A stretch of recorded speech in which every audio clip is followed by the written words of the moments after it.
एक बार महाराज के कानों तक चेलाराम के एक व्यक्ति के बारे में खबर पहुंची। सब लोग बोलते थे कि जो कोई भी चेलाराम का मुंह देख लेता है उसे पूरे दिन एक निवाला तक खाने को नहीं मिलता।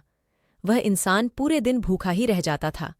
यह बात परखने के लिए महाराज ने उसे अपने सामने वाले कक्ष में ठहरने के लिए बुलवा लिया।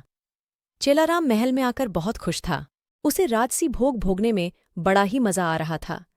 एक दिन महाराज की नींद अचानक से खुल गई। उन्होंने अपने कक्ष के बाहर देखा तो उनकी नज़र सामने वाले कक्ष में रह रहे चेलाराम पर पड़ गई, जो अपने कक्ष के झरोखे में खड़ा था। संयोगवश उस दिन ऐसी परिस्थिति पैदा हो गई कि महाराज को भी पूरे दिन खाने को भोजन नहीं मिला। महाराज ने गुस्से में सैनिकों को बुलवाकर चेलाराम को अगले दिन फांसी पर लटकाने का हुक्म सुना डाला। वही यह खबर सुनकर बेचारे चेलाराम की तो जैसे सांस ही अटक गई। चेलाराम बहुत परेशान था कि तभी उसके कमरे में तेनालीराम पहुंच गया और बोला, अब मैं तुमसे जैसा कहता हूं तुम वैसा ही करना। चेलाराम ने हाँ में गर्दन हिला दी।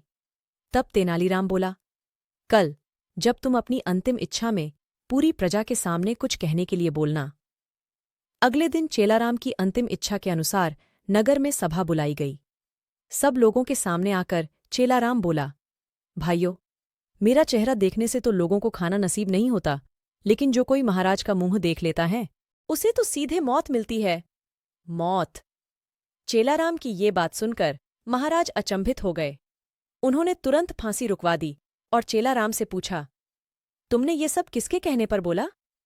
चेलाराम बोला, महाराज तेनालीराम के सिवा ये कौन बता सकता है? मैंने ये सब तेनालीराम के कहने पर बोला था।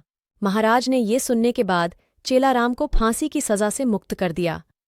कहानी से सिख, कोई व्यक्ति मनहूस नहीं होता। ये एक मन की भ्रांति है जिसे हमें अपने जीवन से दूर रखनी चाहिए।